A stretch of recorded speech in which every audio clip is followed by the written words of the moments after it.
Bem-vindo a mais um vídeo do Planos em Prática, nossa querida série de exercícios de escrita criativa. A gente continua com a história do Zimri. Se você não está acompanhando desde o primeiro episódio, o link está aqui embaixo na descrição. E a ideia hoje é a gente fazê-lo chegar, enfim, até o Zamet. Então nós vamos pensar em alguns acontecimentos ali no estabelecimento da Viperina e algumas coisas que podem beneficiá-lo e dar alguma pista para ele conseguir chegar, enfim, até o Zamet. A gente vai fazer uma pequena jornada pela cidade e colocar em prática aquele diálogo que a gente escolheu no início da história para usar. Vamos lá então ver onde a gente parou. Foi logo aqui na recepção dos dois mesmo. A Viperina só cumprimentou o Zimri e o Bagatella, e agora a gente vai ter que prosseguir com esse diálogo e pensar direitinho nas intenções do Bagatella ao levar o Zimri até ali, e o que a Viperina tem para dizer para eles, como eles são vistos por ela, por assim dizer. Eu acho que esse é um bom pensamento para a gente direcionar agora as atitudes do personagem.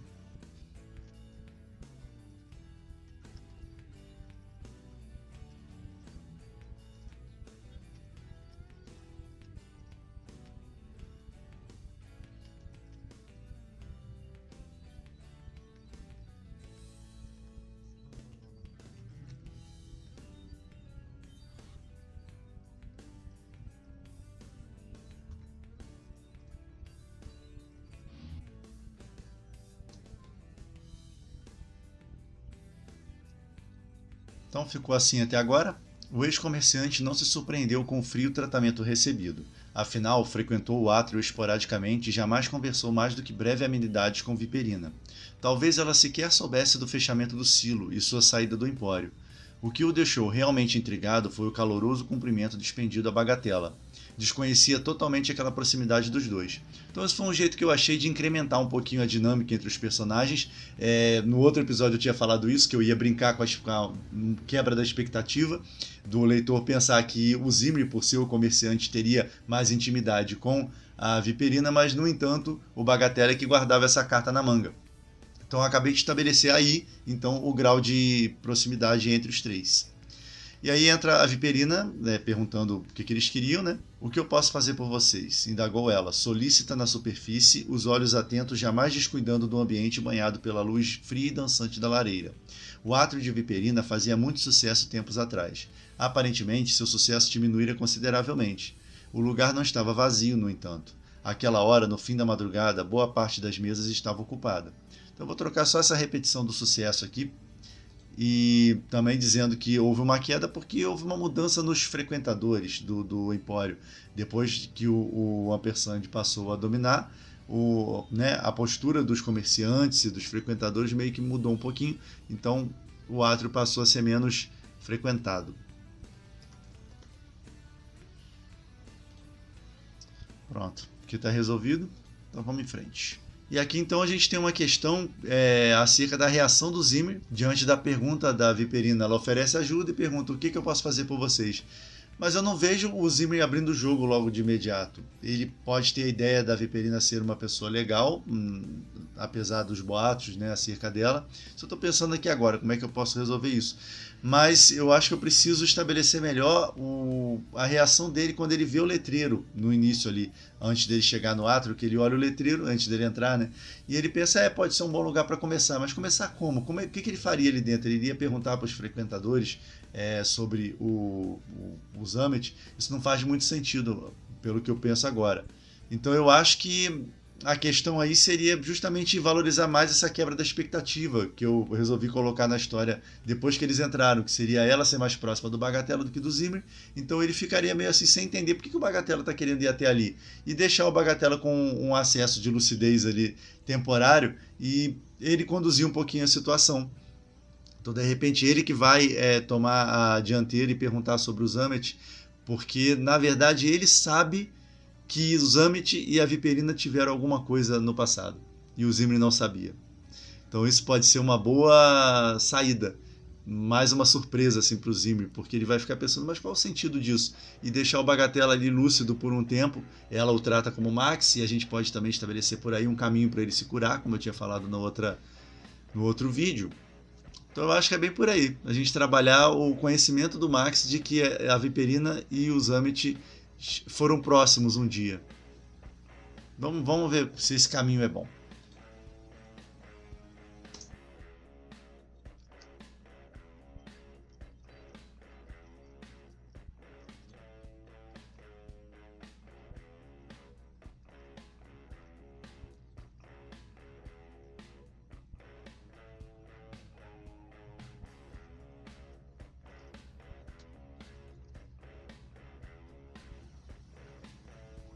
Então aqui eu fiz uma alteração para mudar a intenção dele quando ele estava prestes a entrar, e ficou assim: Zimri não soube ao certo como aquele lugar poderia ajudá-lo em sua busca, mas entrar não era de todo uma má ideia. Afinal, seria uma oportunidade de sair das ruas e das vistas de patrulheiros curiosos e respirar um pouco. Então isso aqui justifica um pouquinho a desconfiança que ele vai ter em entrar nesse assunto com a Viperina, porque ele não estava pensando nisso em princípio. Então vamos lá.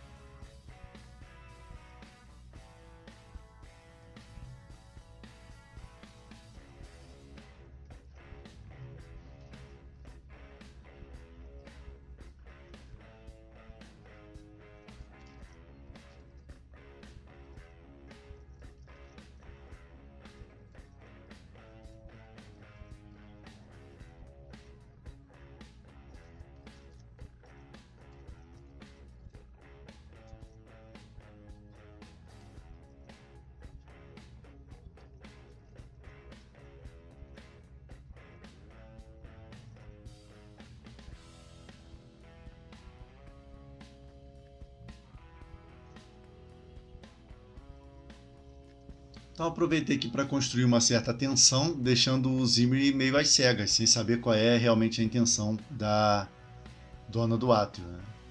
Então ali de cima, o lugar não estava vazio, no entanto. Àquela hora, no fim da madrugada, boa parte das mesas estava ocupada. Zimri estava incerto sobre como prosseguir. Tem um estava e um estava aqui, depois eu vejo. Apesar dos boatos acerca de Viperina, sempre a viu como uma pessoa decente, só não sabia até que ponto. Se contasse a verdade sobre sua missão, poderia sair dali escoltado por tironianos. Talvez fosse uma boa ideia apenas lhe pedir algum crédito de cortesia e tentar a sorte em alguma mesa de jogo. Com Bagatela ao seu lado, poderia ganhar o suficiente para uma bebida ou refeição. E aí a gente bota o Bagatela para tomar as iniciativas que o herói sensato da história não quer fazer, né? Estamos procurando pelo Zamet. Agora não havia mais o que fazer. As estratégias que mal haviam tomado forma na mente de Zimri se esfarelaram de vez. Ele piscou lentamente, preparando o espírito para puxar Bagatela pelo colarinho de sua elegante túnica nova e disparar para fora dali, antes que os seguranças fossem chamados. Mas ela não se moveu. Vocês se importariam em dizer o motivo? Perguntou, com uma expressão indecifrável que poderia ser interesse ou desconfiança. Então aqui eu tentei prolongar o máximo possível a definição das intenções desse personagem novo, principalmente para gerar um contraste, porque o Zimri e o Bagatela vêm de uma sequência de cenas de ação, onde eles pularam, subiram nas coisas, correram. Então, até para gerar um contraste interessante, agora manter esse clima de tensão, o leitor não saber muito bem o que pode acontecer e o personagem agindo com cuidado, fica legal dentro do texto. Era preciso retomar a cautela diante daquela pergunta. Sem dúvida, ela sabia o que estava acontecendo com Zamet. Poderia muito bem ter posto a própria equipe atrás de sua cabeça, pensando em agradar Ampersand. A última coisa que ele desejava no momento era ser torturado para que soltasse informações que sequer possuía. Então a gente está dando a possibilidade ali, se ela for realmente uma pessoa como a maioria ali dos donos de comércio de vereda, dos mercadores, ela poderia muito bem agir de forma a capturar o Zamet, né? E não ajudá-lo. Mas a gente tem o trunfo de, no final das contas, revelar que os dois tiveram alguma coisa no passado que o Zimri não sabia. E isso aí vai fazer com que ela seja uma aliada. Queremos ajudá-lo a deixar a cidade antes que os tironianos peguem ele. Então, a fala bem coloquial, né? Disparou Bagatela com toda a naturalidade do mundo. Então, já forçou que o impasse se desfizesse, né? Então, por causa do Bagatela, essa situação não vai se estender mais do que o necessário. Ele tá aí para isso mesmo. Então é hora de alguma coisa dessas aí vir às claras, o romance que os dois tiveram, a real intenção do Zimri ser um pouquinho melhor explicados, e a gente vê como é que vai levar à frente.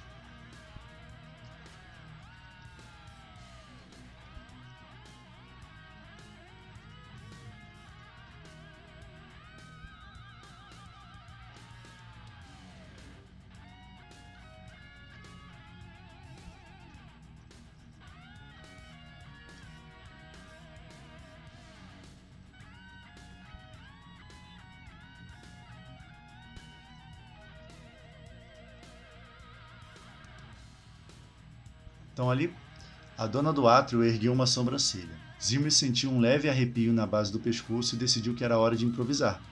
Bem, não deve se lembrar, porque tem muitos anos, mas nós, eu e Zamet, éramos sócios em empreendimento. Silo de Maravilhas era o nome e...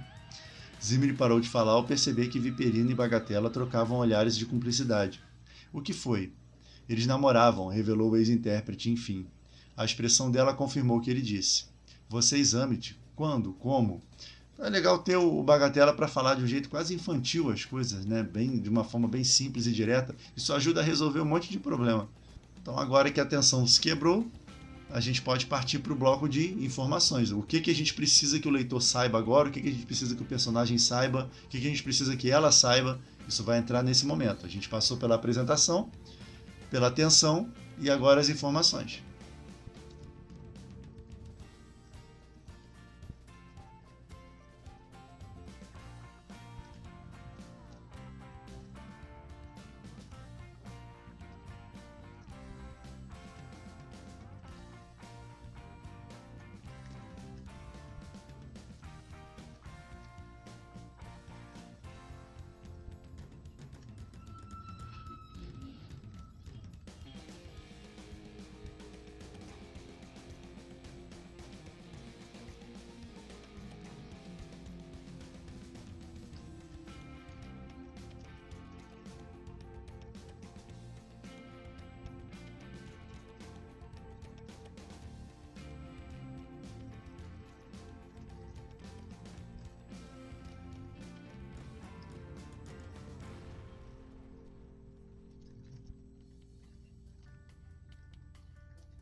Beleza?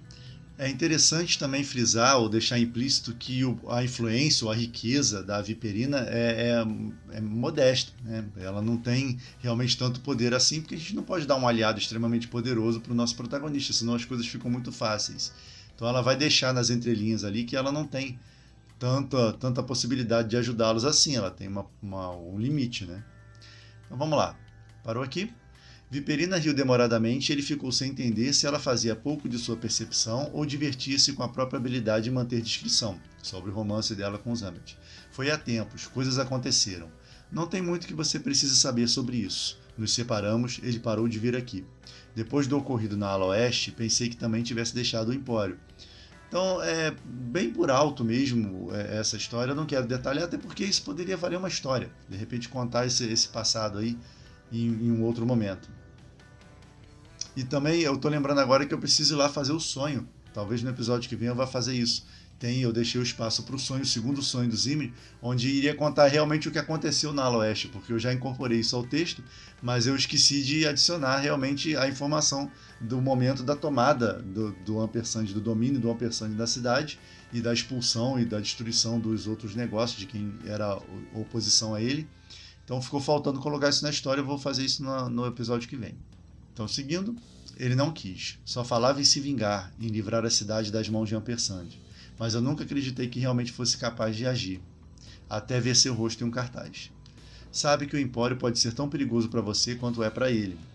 Por enquanto, sou invisível, apenas um turista que juntou modestas economias para visitar a famosa Vereda dos Mercadores. Não infringi lei alguma, além de entrar clandestinamente. Então, fica meio irônico aí, né? Porque não infringiu, mas entrou clandestinamente.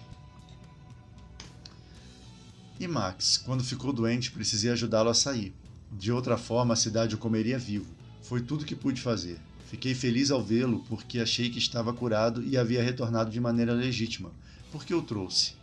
Não trouxe, é complicado explicar. Então, dando a postura dela em relação ao Max, porque no início eu dei a entender que ela estava muito feliz, o recebeu muito bem, mas no final das contas, né, teria que ter uma justificativa para ela não ter procurado por ele ou procurado ajudá-lo durante esse tempo. Simplesmente justificando de que ela pode ir até um certo ponto. Ela não teria como protegê-lo e ajudá-lo dentro da cidade, já que é um personagem com a lucidez comprometida. Então, o que ela pôde fazer foi tirá-lo dali.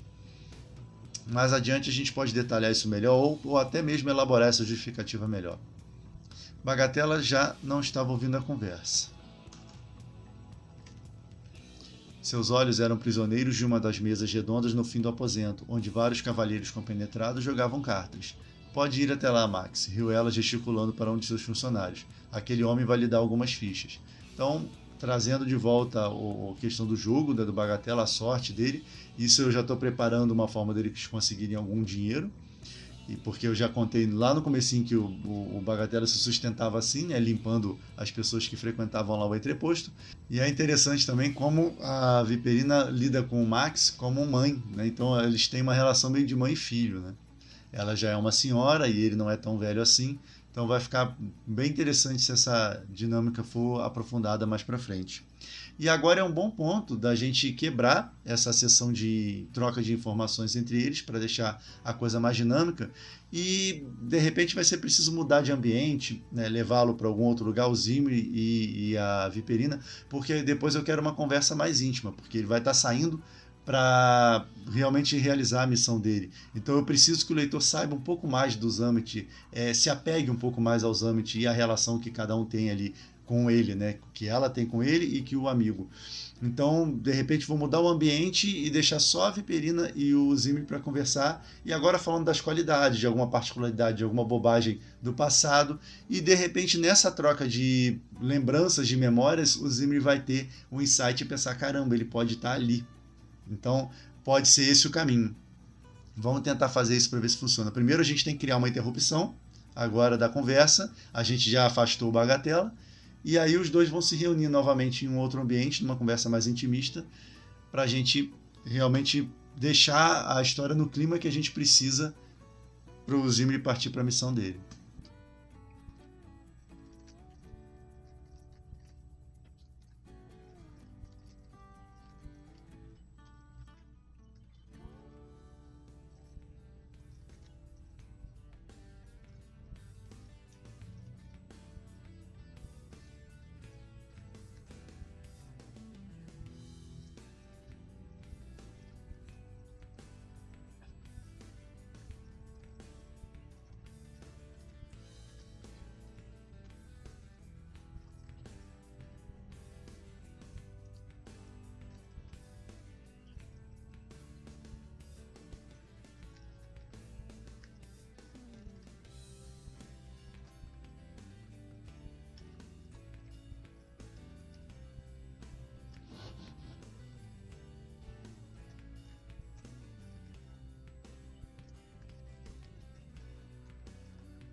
Então aqui eu resolvi fazer um callback da queda dos dois na carruagem.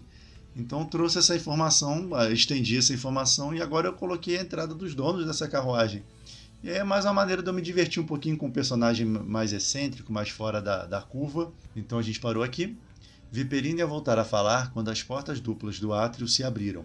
Por elas passaram um homem alto usando trajes simples em tons de terra e um senhor de barbas longas e grisalhas vestido com o que parecia ser um amontoado de lenços coloridos e adereços dourados.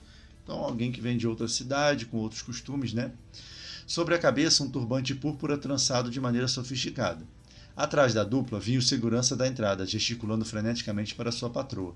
Então, frisando aí mais uma vez que não é um lugar assim, que a Viperina não é um personagem inatingível num lugar sofisticado e cercado de uma estrutura. Não é bem assim, né?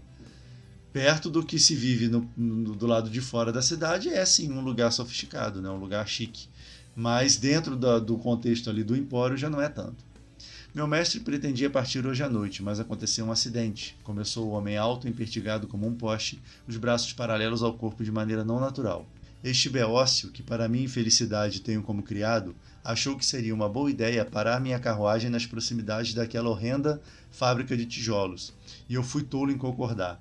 Estava faminto, e o julgamento de um homem faminto fica extremamente prejudicado, como bem sabe.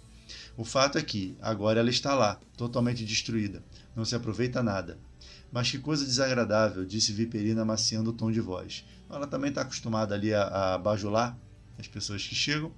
Sim, bastante desagradável. Era uma das preferidas, lamentou ele, apoiando as mãos juntas sobre a bengala.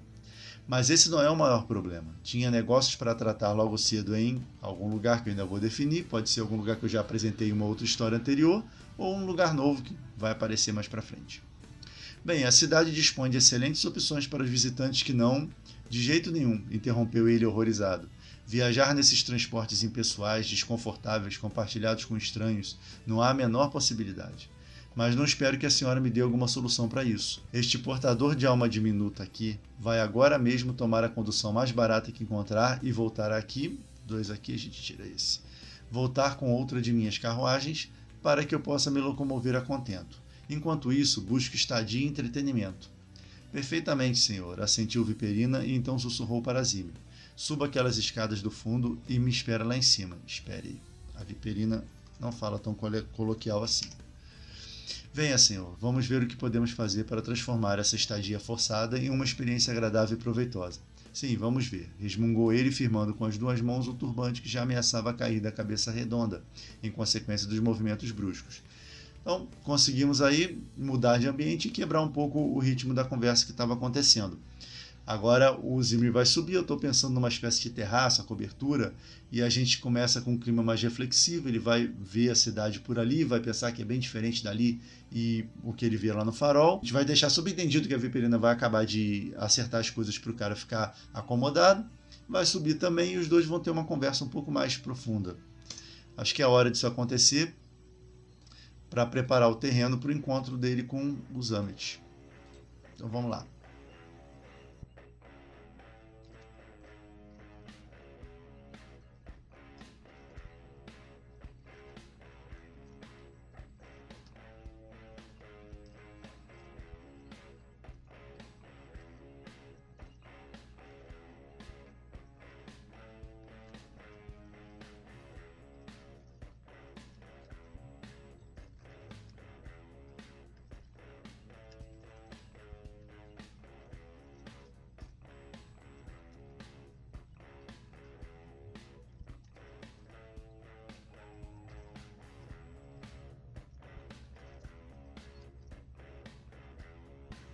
Então, Zimmer não ouviu o restante daquela interação. Conforme subia os degraus, o burburinho e o tilintar dos copos ficavam mais e mais distantes. Quando chegou ao terraço, havia apenas o sol nascente a abrigar com as luzes eternas da cidade. Os sons e aromas do Empório Imperioso impregnavam seus sentidos. Apoiou-se no peitoril e ficou vendo os restaurantes do fim da rua trocando as placas e letreiros, sinalizando as opções do dia para o desejum. Então isso é interessante para situar o leitor no tempo, em que as coisas estão ocorrendo na história. Então desde aquela correria, ele chegou de madrugada, então aconteceram aquelas coisas na rua, depois esses encontros ali no átrio, e agora o leitor já vê que está amanhecendo, lógico. E a gente ainda aproveita para dar mais uma pincelada ali nas características do lugar, agora ao amanhecer. Então os sons, os cheiros, isso vai deixando o leitor mais envolvido com esse ambiente que a gente está inventando. Ele tinha fome, mas aquela sensação era tão constante que já não tinha importância. Tinha. Depois eu mexo nisso aqui. A vista é incrível, não? Zimmer virou-se e encontrou Viperina, a pele de suas bochechas perfeitamente acomodada sobre as maçãs do rosto, como os lençóis de uma cama bem arrumada. Envelhecera muito pouco e, a julgar por sua serenidade, a gestão de Francis Ampersand não pesava tanto sobre seus ombros. Era fácil presumir que ela, de alguma forma, o convenceu a deixá-la em paz. Então a gente tem a questão dela ser uma atormante das palavras, dela ter muita lábia, trocando em miúdos. E a gente também depois pode desenvolver esse trechinho colocando uma dúvida do Zimmer. Se será que é isso mesmo? Ou ela fez alguma concessão a ele? Se ela se adaptou de alguma maneira ao modo de vida novo ali na cidade? Porque é um enigma, ela, do jeito que ela é, conseguir sobreviver no meio de tantas pessoas de caráter duvidoso, desde que o Ampersand assumiu. Isso é um assunto que a gente pode desenvolver depois.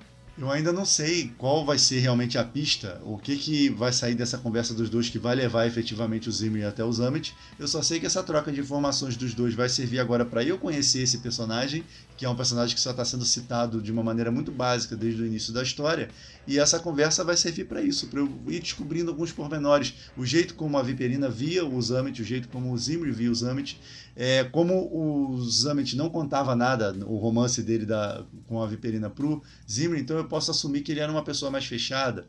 Então, apesar deles terem essa amizade, agora, de acordo com o que já foi escrito, ele era uma pessoa que não se abria tanto, uma pessoa mais dura. De repente ele achava que ele conseguia resolver tudo sozinho, e isso cria uma oposição entre ele e o Zimmer, Isso é uma ótima coisa para a gente explorar. O Zimri é o cara generoso, né? Ele tem a filosofia de vida dele, que é que todo mundo precisa de ajuda. E a gente pode até repetir isso aqui. Já o Zamet pode ser o cara fechado, aquele que não gosta de ser visto como alguém que precisa de ajuda. Isso cria até um conflito do encontro dos dois. Quando o Zimri oferecer ajuda, ele pode até negar.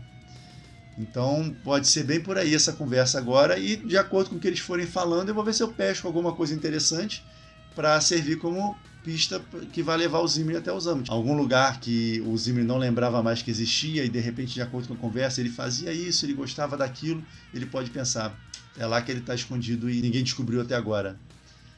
Então vamos lá, vamos conhecer agora o Zamet, vamos ver quem ele é.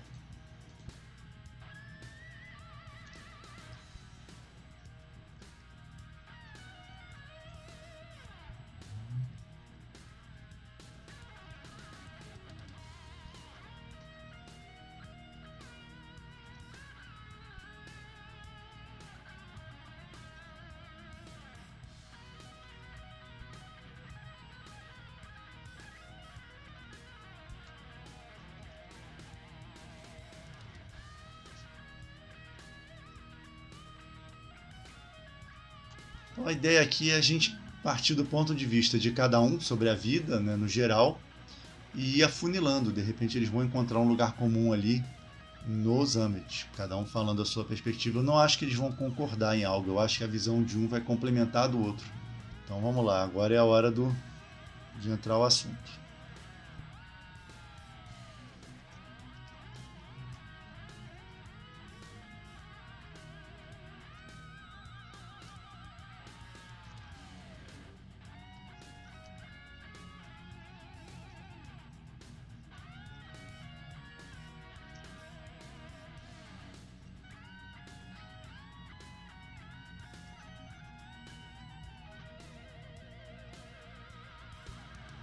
Eu acho que a principal coisa aqui, o principal assunto para gerar essa conversa é justamente a diferença das origens entre os dois. Então o Zimri vem de uma família rica, como a gente tinha falado lá naquele brainstorm que a gente fez, e resolveu se arriscar ali na cidade, e enquanto ele estava fazendo isso, a Enseada entrou em ruína, né, em decadência.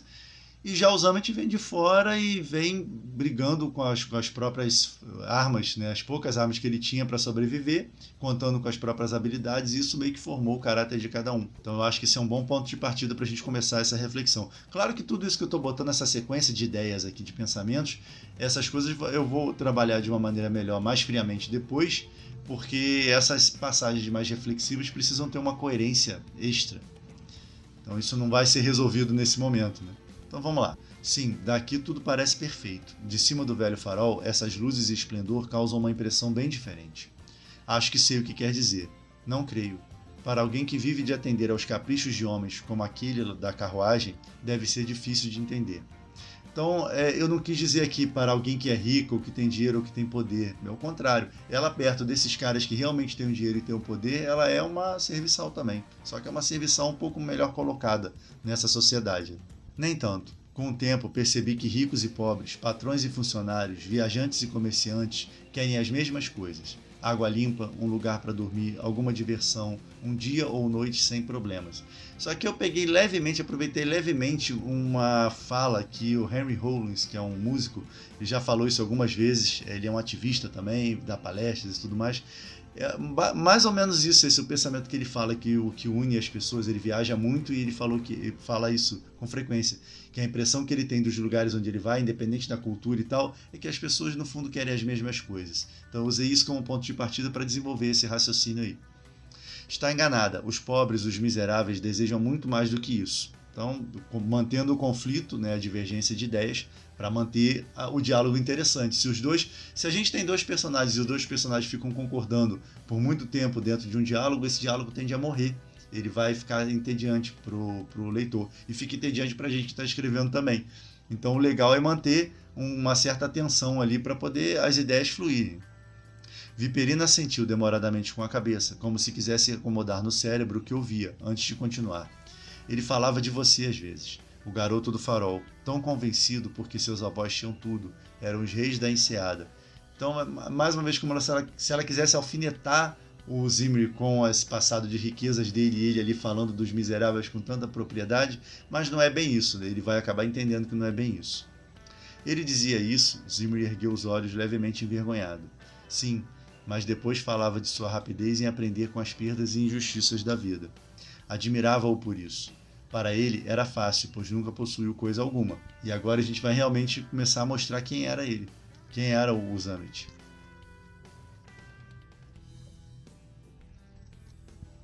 Há um bons tempos, desconversou ele subitamente saudoso da voz do amigo. Vamos começar a usar os artifícios emocionais, né? Para mexer um pouco com a percepção do leitor sobre esse vínculo deles, né?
Não sei, eu acho que eu cheguei a algum lugar aqui.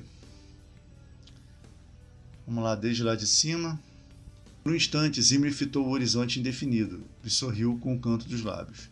Ele nunca me contou sobre vocês, nunca me contou sobre quase nada, fossem alegrias ou problemas. Eu não entendi o motivo, poderia tê-lo ajudado tantas vezes. E entra aquele conflito que eu tinha falado, que eu pensei agorinha, deles realmente de um ser muito fechado e o outro propenso a sempre estar pronto ali a ajudar, a compreender. Zamet jamais admitiria que pensassem isso dele, que não era suficientemente bom para salvar a própria pele, por isso guardava tudo para si. Mas todo mundo precisa de algum tipo de ajuda. Eu, você, todo mundo. E aqui o Zimri dá a sua filosofia de vida e a Viperina prova que ela conhecia mais o Zamet do que ele, mesmo ele tendo essa filosofia de vida. Então nós temos aí uma série de relações resolvidas de uma maneira pobre que a gente pode enriquecer no desfecho da história. A Viperina poderia realmente assumir a responsabilidade pelo Bagatella, já que ela meio que achou que a melhor solução seria tirá-lo da cidade e parando para pensar, não seria a melhor solução, né? Ela poderia se sacrificar um pouquinho, já que eles tinham, né, uma certa amizade ali, um certo afeto um pelo outro. Existe a dificuldade do Zamet em aceitar ajuda, de ser uma pessoa muito fechada, muito guardada para si mesmo. Existe a complacência em excesso do Zimri, essa coisa de viver pensando em ajudar as pessoas ou que ele pode ser a solução para tudo. Então a gente pode tentar amarrar uma ponta solta na outra para realizar esse desfecho aí. Tem que pensar. Viperina imitou o sorriso de Zimri. E essa frase é importante, que ela imitou um gesto dele, que a gente começa a chegar numa certa harmonia entre os dois. Então eles começam meio que a se entender, depois de terem colocado as suas próprias opiniões, né? Ele sempre contava como sobreviveu nas estradas graças às lições de boxe que tomou de um tio, ainda na infância, rememorou ela. Então isso aqui foi uma associação que eu fiz aqui, não sei porquê, nessa coisa dele ser uma pessoa dura, fechada, e pensando nisso, não sei porque me veio na cabeça que ele poderia saber um pouquinho de luta, de boxe. E aí essa é a história que os dois sabiam. Então isso serviu também para poder pontuar, né, o final dessa conversa deles. Sim, foram apenas 3 lições, complementou ele, feliz por ter encontrado aquela história em comum. Todos os dias, pela manhã, repetia a mesma rotina de passadas, jabs e ganchos. Então gabava-se de que aquela sequência o deixava invencível. Zimri não conhecia golpe de natureza alguma. Nunca precisou enfrentar salteadores nas estradas, nem ajudou a esburacar montanhas com mineradores. Enquanto Zamet passou grande parte da juventude aprendendo a manusear explosivos, bater e se esquivar, ele se ocupava em aprender como funcionavam cargueiros aéreos e as bolsas de apostas relativas às corridas de eletroquadrúpedes. Eletroquadrúpedes, uma palavra que surgiu do nada, né? E dá para entender alguma coisa tipo animais mecanizados que poderiam apostar corrida em algum lugar ali na cidade. Gostaria de poder ajudá-lo. A expressão nostálgica de Viperina foi lentamente desaparecendo. Deixa eu só consertar aqui. Mas realmente não sei onde ele está. Aí o Zimmer fala, você acabou de fazer isso. Então o que eu pensei aqui? Eu ainda não tenho nem a ideia totalmente formada na cabeça não. Mas como eu botei os dois para dialogarem, a minha intenção era extrair desse diálogo deles alguma informação além do que a gente já sabia sobre o Zamet. E aí me veio essa coisa do boxe, eles foram conversando sobre ele saber se defender e tal. E a rotina dele de treinar essa mesma sequência pequena de golpes toda manhã. E aí eu pensei em ter algum lugar abandonado ou escondido, onde ele guarda ou ele treina, né, o boxe, né, ele faz as lutas e tal. E de repente o Zimmer ele se lembrou disso, que ele ia nesse lugar treinar, e de repente pode ser uma coisa perigosa, ou uma ponte, ou um lugar onde ele precisaria se equilibrar ou se pendurar, alguma coisa assim, para treinar, e esse lugar seja mais escondido e mais difícil dos tironianos acharem, e o Zimmer não tinha se tocado que existia esse lugar. Então vamos ver se isso vai funcionar. No próximo episódio a gente vai trabalhar a jornada do Zimmer até chegar ao Zamet. Eu ainda tenho que pensar melhor que lugar é esse. Só tem que ser um lugar escondido e tem que justificar ele ir ali para treinar. Por que ele iria ali para treinar a autodefesa? Então a gente precisa pensar nessas justificativas. Eu gostei que esse foi um episódio mais direcionado à reflexão e ao diálogo, e os últimos tinham vindo mais pegando para o lado da ação, né, e da correria. Então isso foi bom, pontuou um pouquinho a história estava precisando mesmo dar uma parada. E no próximo a gente volta então com força total para poder fazer o encontro dos dois, e daí nós vamos ter provavelmente mais um encontro dele com a Viperina, e aí a gente parte para a iniciativa final, né, para a investida final do herói, que é de tentar o tudo ou nada para salvar o Zamet. Então o plano é esse. O próximo encontro vai fracassar, lógico, ele vai voltar a reunir forças ali no átrio, e dali ele vai partir para o tudo ou nada, para um sacrifício arriscado. E aí pode ser que ele salve o amigo, ou pode ser que dê tudo errado. Então a gente continua no episódio que vem. Enquanto isso, se você ainda não viu, aqui do lado tem a playlist com todos os exercícios realizados até agora. E aqui embaixo na descrição tem um link para o nosso site e para nossas redes sociais. Era isso para o vídeo de hoje, abraços e até a próxima.